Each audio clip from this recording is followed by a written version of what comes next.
Hi, this is Revathi. Welcome to అందమైన కథల పొద్దురిల్లు. Videos చూస్తున్న వారికి లైక్స్, కామెంట్స్, షేర్ చేస్తున్న ప్రియమైన మిత్రులందరికీ థ్యాంక్ యూ సో మచ్. నీ తను ఒక ఎపిసోడ్ నెంబర్ 9. ఆఫీస్లో దొంగతనం నింద పడిన తర్వాత మైథిలి బయటకొచ్చి ఓ కాఫీ షాప్లో కన్నీళ్లు పెట్టుకుంటూ కూర్చొని ఉండగా మోహన్ అక్కడికి వచ్చి, ఈ టైంలో మైథిలి ఆఫీస్లో ఉండకుండా కాఫీ షాప్కి వచ్చి నాకు ఫోన్ చేయడం ఏంటి అనుకుంటూ తన కోసం వెతుకుతుంటాడు. ఓ టేబుల్ దగ్గర మైథిలి కన్నీళ్లు పెట్టుకుంటూ కూర్చోవడం చూసి ఒక్కసారిగా కంగారు పడుతూ, మైథిలి కన్నీళ్ళు ఎందుకు పెట్టుకుంటుంది, ఏమై ఉంటుంది అనుకుంటూ తన దగ్గరికి వెళ్ళి మైథిలి అని పిలుస్తాడు. మైథిలికి మోహన్ చూడగానే తన మనసులో ఉన్న బాధ ఇంకా ఎక్కువై దారుణంగా కన్నీళ్లు పెట్టుకుంటూ బాధపడుతుంటుంది. మోహన్ తనకి ఎదురుగా కూర్చుంటూ, ఏమైంది మైథిలి, ఎందుకు ఆ కన్నీళ్ళు అని అడుగుతాడు. మైథిలి ఆఫీసులో జరిగిన విషయం చెప్తుంది. మోహన్ అంతా విని ఆశ్చర్యపోతూ, అసలు అంత డబ్బు ఎలా పోయి ఉంటుంది, నీకు ఎవరి మీదైనా అనుమానం ఉందా అని అడుగుతాడు. నాకు ఎవరి మీద అనుమానం లేదు మోహన్. స్టాఫ్ అందరూ నాతో చాలా బాగుంటారు.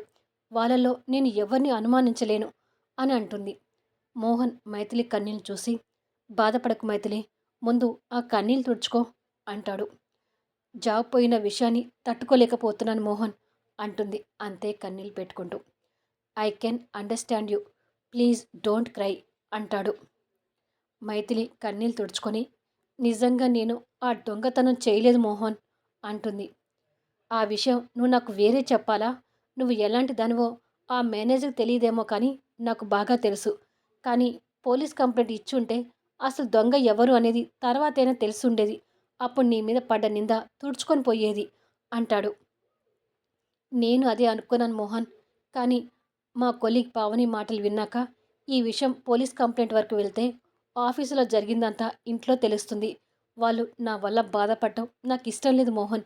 అలా అని ఉద్యోగం పోయిన విషయం కూడా ఎన్నో రోజులు దాచలేను. ఇప్పుడు ఏం చేయాలో అర్థం కావట్లేదు అంటుంది. అంటే ఈ విషయం ఇంట్లో చెప్పవా అని అడుగుతాడు. చెప్పలేను మోహన్. ఇది చెప్తే అమ్మ చాలా బాధపడుతుంది. అది అమ్మ ఆరోగ్యానికి మంచిది కాదు అంటుంది. అయితే ఇంట్లో వారికి ఈ విషయం తెలియకుండా ఉండాలంటే నీకు వెంటనే మరో ఉద్యోగం దొరకాలి. ఈ విషయాన్ని వదిలేసి రేపటి నుండి నువ్వు ఆ ప్రయత్నంలోనే ఉండు అంటాడు. మైథిలి కాస్త ఆశ్చర్యంగా చూస్తుంటుంది. రేపు ఎప్పట్లాగానే ఆఫీస్ అని బయటకొచ్చి ఉద్యోగ ప్రయత్నం చెయ్యి. నీకు వెంటనే ఏదైనా ఉద్యోగం దొరికితే మరి ఏదైనా కారణం చెప్పి పాత ఉద్యోగం మానేసి కొత్త ఉద్యోగంలో జాయిన్ అయ్యారని ఇంట్లో వారికి చెప్పొచ్చు. ప్రాబ్లం సాల్వ్ అవుతుంది అంటాడు.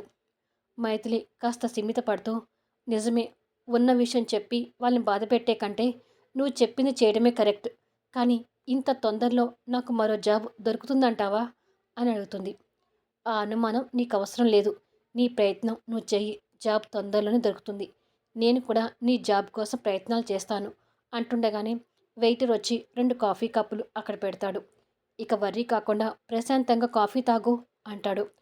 "ఉమ్" అని మైత్రి కప్పు చేతిలోకి తీసుకొని తాగుతుంటుంది. మోహన్ కూడా కాఫీ తాగుతూ ఆలోచిస్తూ, పోయింది 1, 2 కాదు, 10 లక్షలు. అంత డబ్బు పోయినా మైథిలి మీద పోలీస్ కంప్లైంట్ ఇవ్వకుండా అంత ఈజీగా వదిలేశారంటే ఆశ్చర్యంగా ఉంది అని అనుకుంటాడు మనసులో. మైథిలి కాఫీ తాగుతూ ఆలోచిస్తూ, వెంటనే కొత్త ఉద్యోగం వెతుక్కోవాలి, లేదంటే మళ్ళీ ఫస్ట్ తారీఖు వచ్చిందంటే చాలా ఇబ్బంది అవుతుంది అని ఆలోచిస్తుంటుంది. ఇలా ఆలోచనలతో ఇద్దరు కాఫీ తాగడం పూర్తి చేస్తారు. మరి కొద్దిసేపటికి బయటకొచ్చి మైథిలి తన స్కూటీ తీస్తుంటే, ఇంటికి వెళ్ళి ఇంకేమీ ఆలోచించకుండా ప్రశాంతంగా రెస్ట్ తీసుకో. ఇంట్లో వాళ్ళు అడిగితే తలనొప్పిగా ఉందని అందుకే ఇంటికొచ్చానని చెప్పు అంటాడు. అలాగే మోహన్ అని స్కూటీ డ్రైవ్ చేస్తూ వెళ్తుంది. మైథిలి వెళ్ళిపోయే వరకు మోహన్ అక్కడే ఉండి ఫోన్ తీసి తన ఫ్రెండ్కి కాల్ చేసి, నా ఫ్రెండ్ మైథిలి అని చెప్పాను కదా, తనకి అర్జెంటుగా ఒక ఉద్యోగం కావాలిరా, నువ్వు చేస్తున్న కంపెనీలో ఏదైనా ఛాన్స్ ఉందేమో చూడు అనుకుంటూ బండి స్టార్ట్ చేసుకొని వెళ్తాడు. ఇలా మైథిలి తన మనసులో ఉన్న బాధని పైకి కనపడనివ్వకుండా ఉద్యోగ ప్రయత్నాలు చేస్తుంటుంది. కానీ ఎక్కడికి వెళ్ళినా పలానా కంపెనీలో 10 లక్షలు దొంగతనం చేశారంట కదా, మీలాంటి వారికి మా కంపెనీలో జాబ్ ఇవ్వలేమని తిరస్కరిస్తుంటారు. దాంతో మైథిలికి ఉద్యోగం దొరుకుతుందనే ఆశ రోజురోజుకి సన్నగిలుతూ మనోవేదనకు గురవుతుంటుంది. మోహన్ కూడా తన వంతు ప్రయత్నం చేస్తున్నా ఎక్కడా జాబ్ దొరకని పరిస్థితి ఎదురవుతుంది. ఇలా 15 రోజులు గడుస్తాయి. మైథిలి మనసు పూర్తిగా నిరాశ, నిస్పృహలతో నిండిపోయింది. ఓ పార్కులో మోహన్, మైథిలి కలుసుకుంటారు. మైథిలి కన్నీళ్ళు పెట్టుకుంటూ, ఉద్యోగం కోసం ఏ ఆఫీస్‌కి వెళ్ళినా ఇదే ప్రశ్న. డబ్బు ఎందుకు దొంగతనం చేశారని. నేను ఆ డబ్బు తీయలేదంటే ఎవరూ నమ్మడం లేదు. అసలు ఈ విషయం అన్ని కంపెనీలకు ఎలా పాకిందనేది అర్థం కావడం లేదు అని అంటుంది. నాకు అదే తెలియడం లేదు మైథిలి. నీలాంటి తెలివైన అమ్మాయికి తొందరలోనే జాబ్ దొరుకుతుందని ధీమాతో ఉన్నాను. కానీ ఇలా జరుగుతుందని అసలు అనుకోలేదు. అయినా ధైర్యం కోల్పోకు. నీకు మంచి జాబ్ దొరుకుతుందనే నమ్మకం నాకుంది. ప్రయత్నం చేయటం మాత్రం మానకు అంటాడు. ఆఫీసుల చుట్టూ కాళ్ళు అరిగేలా తిరుగుతున్నాను మోహన్. కానీ ప్రయత్నం వృధా అవుతుంది.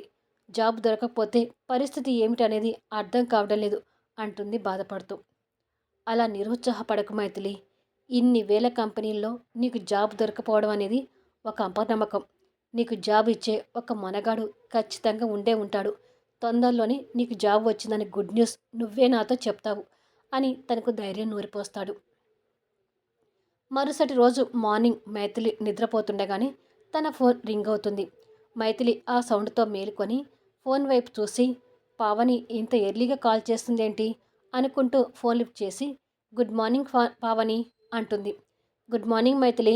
ఈరోజు పేపర్ చూసావా అని అడుగుతుంది. చూడలేదు, దేనికి అని అడుగుతుంది. ఐశ్వర్య గ్రూప్ ఆఫ్ ఇండస్ట్రీస్లో పిఏ పోస్ట్కి ఖాళీగా ఉందంట. పేపర్లో చూశాను. ఈ పోస్ట్కి ట్రై చేయొచ్చు కదా అంటుంది. ఐశ్వర్యనా అని మైథిలి అనుకోగానే తన మనసులో ఏదో తెలియని అలజడి అలుముకుంటుంది. ఎందుకంటే అశ్వత్థామ అంజలి గారు తనకు పెట్టిన అసలు పేరు ఐశ్వర్య కాబట్టి. ఏంటి మైథిలి మాట్లాడవు? నేను చెప్పేది వింటున్నావా అని అడుగుతుంది పావని. మైథిలి ఈ లోకంలోకి వచ్చి వింటున్నాను అని అంటుంది. ఐశ్వర్య గ్రూప్ ఆఫ్ కంపెనీ అంటే కంట్రీలోనే మోస్ట్ పాపులర్ ఇండస్ట్రీస్. అక్కడికి వెళ్ళగానే అది ఎంత పెద్ద ఇండస్ట్రీ అనేది నీకు బాగా అర్థమవుతుంది. నాకెందుకో ఈ పోస్ట్ నీకు వస్తుందని ఫుల్ గ్యారంటీ ఉంది. అందులో జాబ్ కొట్టావంటే నీ దశ తిరిగినట్టే. ఈరోజే ఆ పోస్ట్కి ఇంటర్వ్యూ ఉంది. త్వరగా ఇంటర్వ్యూకి అటెండ్ అవ్వు అని అంటుంది. కానీ పావని, పిఏ పోస్ట్ అంటే కొంచెం ఆలోచించాలి అని అంటుంది. ఏంటే ఇంకా అలా మాట్లాడుతున్నావు? ఇప్పుడు నీకు ఏ జాబ్ అయినా చాలా అవసరమని గుర్తుపెట్టుకో.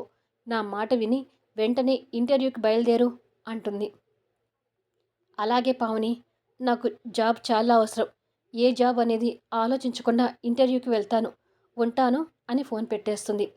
ఇక్కడ పావని డబ్బు నోట్ల కట్టలను ముద్దు పెట్టుకుంటూ, వెళ్ళు వెళ్ళు, నువ్వు అక్కడ జాబ్లో జాయిన్ అయితే గానీ ఇలాంటి డబ్బు నోట్ల కట్టలు ఇంకా ఇంకా చూస్తాను అని అనుకొని మురిసిపోతుంటుంది. మైథిలి ఆలోచించుకుంటూ, ఎందుకో ఐశ్వర్య అనే పేరు వినగానే నా మనసులో ఏదో తెలియని చిన్న సంతోషం, అలజడి కలుగుతుంది. ఎందుకు ఇలా అనిపిస్తుందో అర్థం కావడం లేదు అని అనుకొని పక్కన నిద్రపోతున్న చెల్లెలు తమ్ముని చూసి, చంద్రిక, సూర్య, మీ కాలేజీకి టైం అవుతుంది లేవండి అని లేపుతుంటుంది. కొద్దిసేపు పడుకొని అక్క, నిద్ర వస్తుంది అని వాళ్ళు గారాలపోతూ మాట్లాడుతుంటే రాజేశ్వరి అట్లకాడతో అక్కడికి వస్తూ, వాళ్ళు అలా లేస్తే ఈ అట్లకాడ ఏమైపోవాలి మైథిలి అంటూ వాళ్ళిద్దరిని అట్లకాడతో చిన్నగా కొడుతూ లేపుతుంటుంది. వాళ్ళు ఆ దెబ్బలకి భయపడుతూ లేస్తుంటే మైథిలి నవ్వుతుంటుంది. అబ్బా, ఏమిటమ్మా, రోజు ఈ అట్లకాడకు పని చెప్పకుండా ఉండలేవా అంటూ మైథిలి వెనక్కి వచ్చి, అక్క, నువ్వే నా అమ్మకు చెప్పు మమ్మల్ని కొట్టొద్దని అని అంటారు. మైథిలి నవ్వుతూ, మరి మీరు నా మాట వింటున్నారా? నిజంగానే మీకు నా గారాబం ఎక్కువ అవుతుంది. మీకు అమ్మ అయితేనే కరెక్ట్ అంటుంది. అలా అనకక్క, ఇక నుంచి మేము కూడా తొందరగా లేచి కాలేజీకి రెడీ అవుతాం అని తల్లి దెబ్బలకు తప్పించుకొని రెడీ అవటానికి వెళ్తారు. మైథిలి నవ్వుతూ వాళ్ళని చూస్తుంటే రాజేశ్వరి అది గమనించి, ఈ నవ్వును చూసి చాలా రోజులు అయినట్టుగా ఉంది మైథిలి. ఈ మధ్య నువ్వు అదోలా కనిపిస్తున్నావు. దేని గురించో బాధపడుతున్నావు. ఏమైందమ్మా నీకు అని అడుగుతుంది. అదేమీ లేదమ్మా, నేను ఎప్పటిలాగానే ఉన్నాను. నాకు కూడా టైం అవుతుంది, వెళ్ళి రెడీ అవుతాను అని రాజేశ్వరి నుంచి తప్పించుకొని వెళ్తుంది. కొద్దిసేపటికి మైథిలి పైన ఉన్న మోహన్ని కలవడానికి వచ్చి ఐశ్వర్య గ్రూప్ ఆఫ్ ఇండస్ట్రీస్ గురించి చెప్తుంది. మీ ఫ్రెండ్ చెప్పింది నిజమే మైథిలి. అది చాలా పెద్ద కంపెనీ. దేశం అంతటా నెంబర్ ఆఫ్ బ్రాంచెస్ చాలా ఉన్నాయి. నీకు అందులో జాబ్ దొరికితే నిజంగా నువ్వు లక్కీనే. ఇంకేమీ ఆలోచించకుండా ఇంటర్వ్యూకి వెళ్ళు. ఆల్ ది బెస్ట్ అని విష్ చేస్తాడు. Thank you Mohan. ఏ విషయం అనేది సాయంత్రం వచ్చి చెప్తాను. వెళ్ళి రెడీ అవుతాను అని వెళ్తుంది. మోహన్ తన గురించి బాధపడుతూ, పాపం మైథిలి ఇప్పటికే చాలా స్ట్రగుల్ అనుభవించింది. దేవుడి దయ వల్ల ఈ జాబ్ తనకి వస్తే బాగుండు అని కోరుకుంటాడు. కొన్ని గంటల తర్వాత మైథిలి అనుకున్నట్టుగానే ఐశ్వర్య గ్రూప్ ఆఫ్ ఇండస్ట్రీస్ ముందు ఫైల్ పట్టుకొని స్కూటీ దిగుతుంది. Aishwarya group of industries building వైపు చూడగానే అది లగ్జరీగా, గ్రాండ్గా కనిపిస్తుంటుంది. పావని అన్నట్టు నిజంగానే ఇది పెద్ద కంపెనీలాగే ఉంది. ఇందులో నాకు జాబ్ వస్తుందనే గ్యారంటీ లేదు. జాబ్ కోసం ఇప్పటికే చాలా చోట్ల తిరిగాను. ఇది కూడా అలాగే అనుకుని ఇంటర్వ్యూకి అటెండ్ కావడం తప్ప చేసేది ఏమీ లేదు అని అనుకొని ముందుకు నడుస్తుంది. ఎంట్రన్స్ డోర్ తీసుకొని లోపలికి అడుగు పెట్టగానే తన మనసులో మళ్ళీ అదే అలజడి మొదలవుతుంది. మైథిలి లగ్జరీగా కనిపిస్తున్న ఆ ఆఫీసును చూస్తూ తన గుండె మీద చేయి పెట్టుకొని ముందుకు నడుస్తూ, ఏంటి ఇలా అనిపిస్తుంది? నా మనసులో ఏదో తెలియని స్పందనలాగా ఉంది. ఈ సామ్రాజ్యం అంతా నాది అనే భావన కలుగుతుంది. ఇలా నాకు ఎప్పుడు అనిపించలేదు. ఇప్పుడెందుకు ఇలా అనిపిస్తుంది అనుకుంటూ రిసెప్షన్ దగ్గరికి వెళ్తుంది. అక్కడ ఇద్దరు లేడీ రిసెప్షనిస్ట్ పొట్టి డ్రెస్సులు వేసుకొని దిట్టమైన మేకప్, లిప్స్టిక్తో ఫాష్గా కనిపిస్తుంటారు. సింపుల్ శారీలో ఉన్న మైథిలి వాళ్ళని కాస్త ఆశ్చర్యంగా చూస్తూనే, ఎక్స్క్యూజ్ మీ, పిఏ పోస్ట్కి ఇంటర్వ్యూస్ కానీ తెలిసి వచ్చాను అని అంటుంది. ఆ ఇద్దరు కూడా సింపుల్గా కనిపిస్తున్న మైథిలిని ఆశ్చర్యంగా చూస్తూ, థర్డ్ బ్లాక్లో ఇంటర్వ్యూస్ జరుగుతున్నాయి, లిఫ్ట్లో వెళ్ళండి అని లిఫ్ట్ చూపిస్తారు. థ్యాంక్ యూ అని చెప్పి మైథిలి లిఫ్ట్ దగ్గరికి వెళ్తుంటే ఆ ఇద్దరు రిసెప్షనిస్ట్ చెవులు కొరుక్కుంటూ, మనం ఇలా ఉంటేనే మన బాస్ మనల్ని పట్టించుకోవడం లేదు, ఇక మన బాస్కి పిఏగా ఉండటానికి ఎర్ర బస్సులు వచ్చినట్టుంది అని చెప్పుకుంటూ నవ్వుకుంటారు. మైథిలి వాళ్ళ మాటలు వింటూనే లిఫ్ట్ దగ్గరికి నడుస్తూ తనని తాను కింద నుంచి పై వరకు చూసుకొని, రోజు నేను ఎలా ఉంటానో అలాగే ఉన్నాను. పై పై మెరుపులు చూసి ఉద్యోగం ఇస్తారంటే అలాంటి ఉద్యోగం నాకు అవసరమే లేదు అని అనుకొని లిఫ్ట్లో వెళ్ళి థర్డ్ బ్లాక్లో అడుగు పెడుతుంది. అక్కడ మరికొంతమంది కూడా ఇంటర్వ్యూకి వచ్చి కూర్చుంటారు.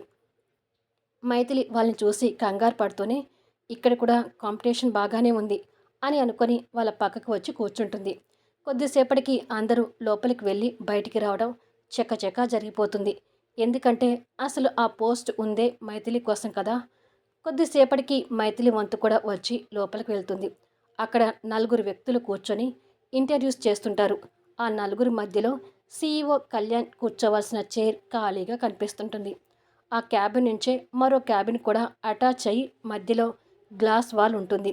గ్లాసులో నుంచి ఆ క్యాబిన్ ఇంకా లగ్జరీగా, హుందాగా కనిపిస్తూ అక్కడ ఉన్న చైర్ కూడా పెద్దగా, స్పెషల్గా కనిపిస్తుంటుంది.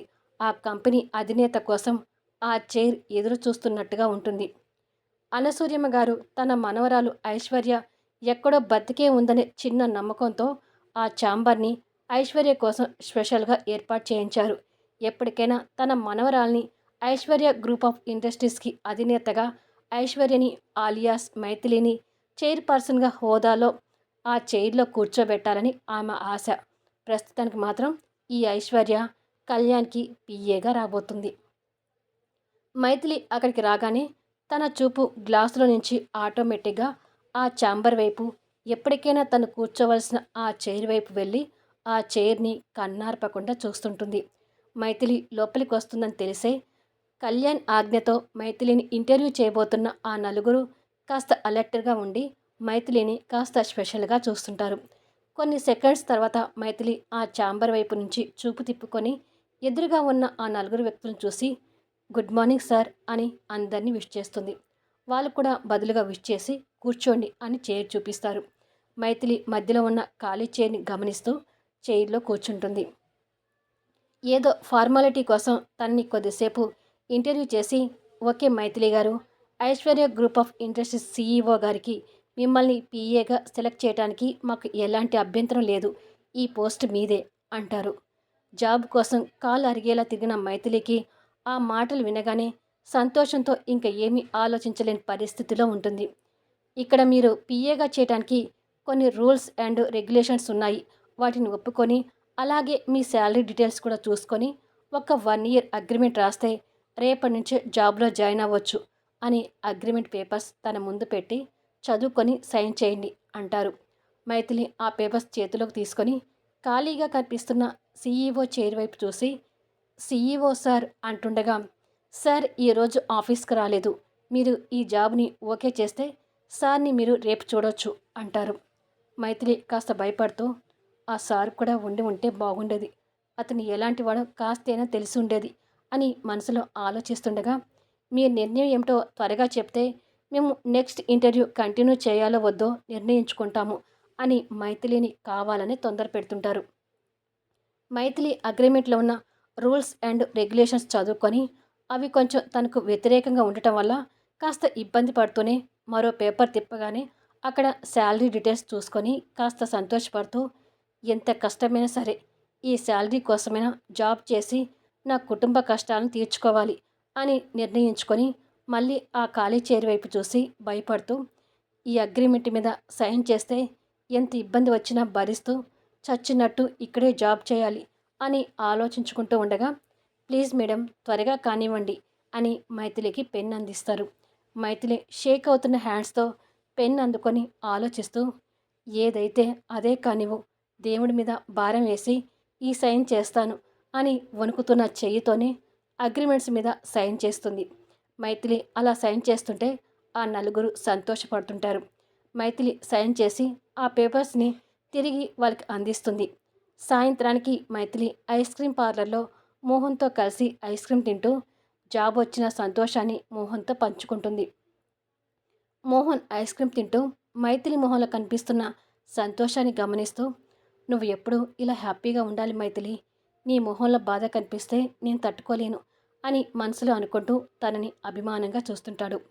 మరుసటి రోజు కొత్త ఆఫీస్కి వెళ్ళడానికి మైథిలి రెడీ అయ్యి రోజులాగానే దేవుడికి నమస్కరిస్తూ, స్వామి నా జీవితంలో ఆ కళ్యాణిని ఎప్పటికీ నాకు కనపడనివ్వకు అని కోరుకుంటుండగా, రాజేశ్వరి లంచ్ బాక్స్తో వచ్చి, కొత్త ఆఫీస్ ఇక్కడి నుంచి చాలా దూరం అంటున్నావు, జాగ్రత్తగా వెళ్ళిరమ్మా అంటుంది.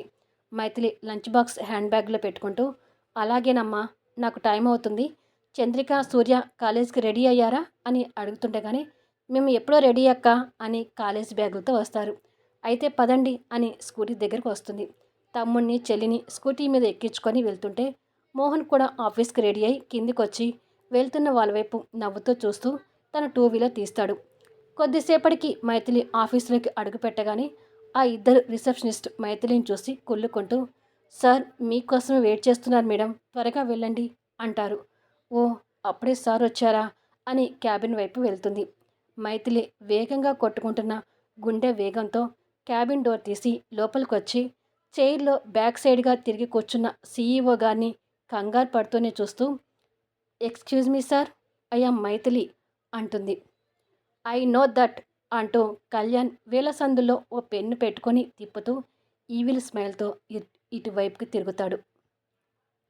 Now story is begin.